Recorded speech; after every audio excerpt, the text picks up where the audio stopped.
Les yeux pâles, le visage meurtri, la jeune Manfo, 25 ans, est inconsolable. Son nourrisson de sexe féminin est introuvable depuis le samedi 3 août 2024.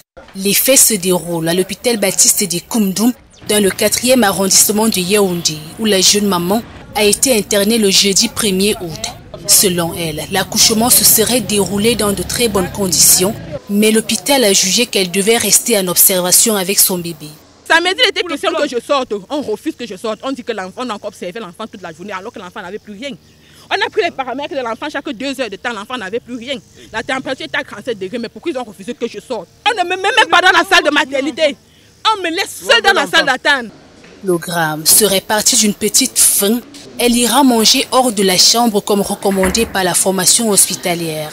Et c'est pendant ces quelques minutes que la jeune dame se fera dérober son jeune nourrisson.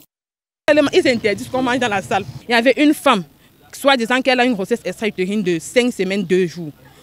On l'a opérée. On nous a laissés ensemble à 2 seulement dans cette salle d'attente.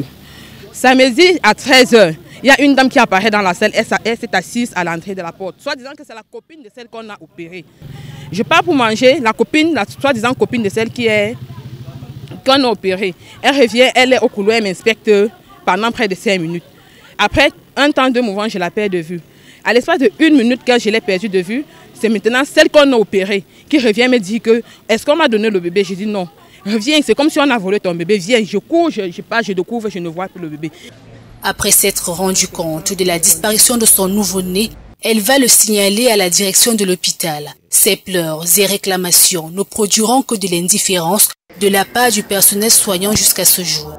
Le personnel de santé ne se casse pas. Seulement 2 personnels parmi tout le corps médical qui était là sont venus. Je hurle, je descends au rez-de-chaussée. J'écris, je demande que je vais voir le responsable de l'hôpital. On dit que je ne peux pas le voir. Il dit bloquez les ouvertures. Mon bébé a disparu, on ne bloque pas. Les portes, tout le monde entre et circule comme ils veulent. Il y a un taxi jaune qui est en train de sortir. Je dis voilà un taxi jaune qui est en train de sortir. Interpellez le taxi jaune. On m'arrête. Le taxi est sorti. Entre-temps, les gens circulent comme si de rien n'était. Interrogé, l'administrateur de l'hôpital jure travailler en étroite collaboration avec ce jeune couple afin de retrouver le jeune nourrisson baptisé Kezia et rassure des mesures sécuritaires de son hôpital. L'hôpital continue à accompagner la famille comme on a commencé jusqu'à maintenant. On travaille avec eux pour retrouver cet enfant. Et l'administration vient de avoir une réunion avec eux aussi cet matin. Une version réfutée par le couple Ndifo qui n'est pas de cet avis. Jusqu'à ce matin, quand le directeur est arrivé, nous sommes étonnés qu'il n'est pas arrivé vers nous pour nous demander d'aller vers la famille.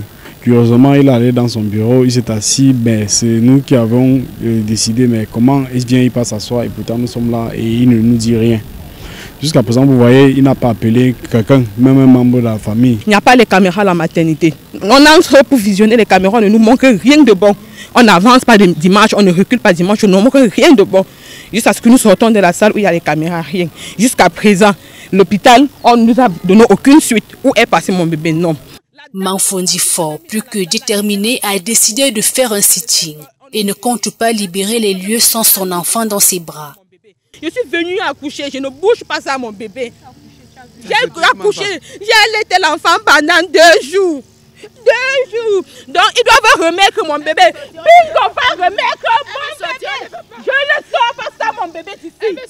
C'est une histoire qui ramène sur la table des débats la question de la sécurité dans les hôpitaux et rappelle la mésaventure de Vanessa Tchatchou, qui 13 ans plus tard n'a pas toujours réussi à retrouver le fruit de ses entrailles.